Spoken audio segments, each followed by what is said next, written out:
Hello friends, कैसे हैं आप। मैं हूं आपका दोस्त पुष्पेंद्र। दोस्तों, एक बार पुनः मैं अपना वीडियो लेक्चर 2 लेकर आपके सामने उपस्थित हुआ हूं। दोस्तों, इससे पहले मैं अपना वीडियो लेक्चर 1 लेकर आया था। दोस्तों, शिक्षा हेतु संवैधानिक प्रावधान, constitutional provisions of our education. दोस्तों, इसके शेष प्रावधान जो रह गए थे, मैं वीडियो लेक्चर 2 में लेकर आपके सामने आया हूं। दोस्तों, आइए भारतीय संविधान में शिक्षा के लिए और कौन कौन से प्रावधान दिए गए हैं उनके बारे में पढ़ते हैं। दोस्तों, अल्पसंख्यक के बच्चों की मातृभाषा में शिक्षा, education of the children of minorities. दोस्तों, माइनॉरिटीज़ अल्पसंख्यक बच्चों के लिए मातृभाषा में शिक्षा के लिए जो प्रावधान दिए गए हैं उसके बारे में पढ़ते हैं। दोस्तों, धारा 350 के अनुसार प्रत्येक राज्य और राज्य के भीतर प्रत्येक स्थानीय अधिकारी भाषाई अल्पसंख्यक वर्गों के बालकों को शिक्षा के प्राथमिक स्तर पर मातृभाषा में शिक्षा की पर्याप्त सुविधाओं की व्यवस्था करने का प्रयास करेगा। राष्ट्रपति किसी राष्ट्र को ऐसे निर्देश दे सकता है जो वह ऐसी सुविधाओं का उपबंध सुनिश्चित कराने के लिए आवश्यक या उचित समझता है। दोस्तों, धारा 350 में बताया गया है कि प्रत्येक राज्य और राज्य के भीतर प्रत्येक स्थानीय अधिकारी भाषाई अल्पसंख्यक वर्गों के बालकों को शिक्षा के प्राथमिक स्तर पर मातृभाषा में शिक्षा की पर्याप्त सुविधाओं की व्यवस्था करने का प्रयास करेगा। राष्ट्रपति किसी राष्ट्र को ऐसे निर्देश दे सकता है जो वह ऐसी सुविधाओं का उपबंध सुनिश्चित कराने के लिए आवश्यक या उचित समझता है। दोस्तों, आइए अगला प्रावधान पढ़ते हैं। धारा 350A। दोस्तों, धारा 350A के अनुसार मातृभाषा को प्राथमिक शिक्षा सुविधाएं उपलब्ध कराने का दायित्व राज्य व स्थानीय प्रशासन का है। दोस्तों, धारा 350A में बताया गया है कि मातृभाषा को प्राथमिक शिक्षा सुविधाएं उपलब्ध कराने का दायित्व राज्य व स्थानीय प्रशासन का है। दोस्तों, अगली धारा 351। दोस्तों, धारा 351 में बताया गया है हिंदी भाषा में वृद्धि करना, उसका विकास करना तथा उसकी समृद्धि सुनिश्चित करना संघ का कर्तव्य होगा, जिससे वह भारत की मिश्रित संस्कृति के विभिन्न अंगों की अभिव्यक्ति का माध्यम बन सके। दोस्तों, धारा 351 में हिंदी भाषा में वृद्धि करना, उसका विकास करना तथा उसकी समृद्धि सुनिश्चित करना बताया गया है कि संघ का कर्तव्य होगा। दोस्तों, अगली धारा 343।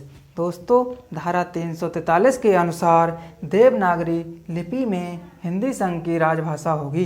दोस्तों, धारा 343 में बताया गया है कि देवनागरी लिपि में हिंदी संघ की राजभाषा होगी। दोस्तों, आइए और प्रावधान के बारे में पढ़ते हैं। स्त्री शिक्षा, वुमेन्स एजुकेशन। दोस्तों, भारतीय संविधान में स्त्री शिक्षा से संबंधित जो प्रावधान दिए गए हैं उनके बारे में आइए पढ़ते हैं। धारा 15(1).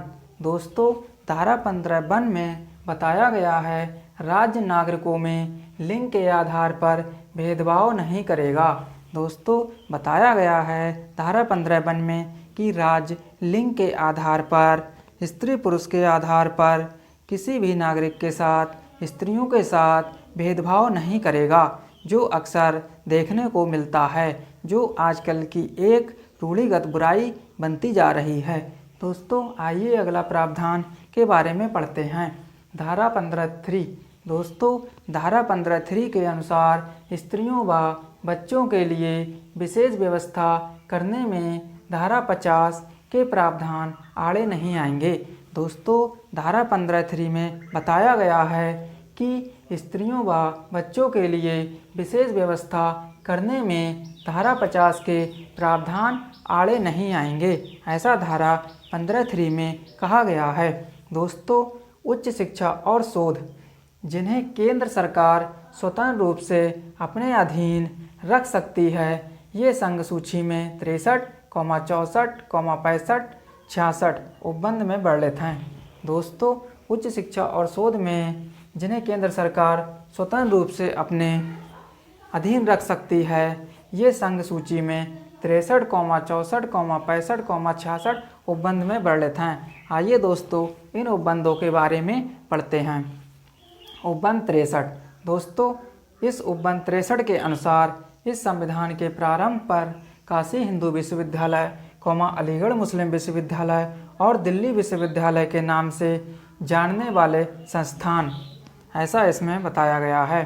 दोस्तों अनुच्छेद 371 अंगा के अनुसार अनुच्छेद 371 अंगा के अनुसरण में स्थापित विश्वविद्यालय, संसद द्वारा, विधि द्वारा, राष्ट्रीय महत्व को घोषित कोई अन्य संस्था आती है। दोस्तों उपबंध 64। दोस्तों आइए उपबंध 64 में पढ़ते हैं। भारत सरकार द्वारा पूर्णतः या अंशतः पोषित वैज्ञानिक या प्राविधिक शिक्षा की संस्थाएं और संसद द्वारा घोषित राष्ट्रीय महत्व की संस्थाएं उपबंध 64 में आएंगी। दोस्तों उपबंध 65। दोस्तों उपबंध 65 में बताया गया है संघ के अभिकरण और संस्थाएं जो का वृत्तिक, व्यावसायिक या तकनीकी प्रशिक्षण के लिए हैं, जिसके अंतर्गत पुलिस अधिकारियों का प्रशिक्षण है, या ख विशेष अध्ययन या अनुसंधान की अभिवृद्धि के लिए, या ग अपराध के अन्वेषण या पता चलाने में वैज्ञानिक या तकनीकी सहायता के लिए हैं, ऐसा उपबंध 65 में कहा गया है। दोस्तों अब हमारा लास्ट उपबंध 66 उच्च शिक्षा, शोध, वैज्ञानिक व तकनीकी शिक्षा के स्तरों का निर्धारण व शिक्षा सुविधाओं में समन्वय, ऐसा उपबंध 66 में कहा गया है। तो दोस्तों ये हमारे 4 उपबंध 63, 64, 65, 66 उपबंध हैं जो संघ सूची में केंद्र सरकार अपने पास रख सकती है स्वतंत्र रूप से। दोस्तों इस प्रकार हमने भारतीय संविधान में शिक्षा से संबंधित जो प्रावधान दिए गए वह पढ़े। दोस्तों ऐसे ही इम्पोर्टेंट और मूल्यवान कंटेंट पाने के लिए आप हमारे educational channel educational take info से जुड़े रहिए। दोस्तों आपको इसी प्रकार का इम्पोर्टेंट कंटेंट उपलब्ध कराया जाएगा तथा जो आपकी फ्यूचर में सफलता के लिए कीका कार्य करेगा। दोस्तों तब तक के लिए धन्यवाद।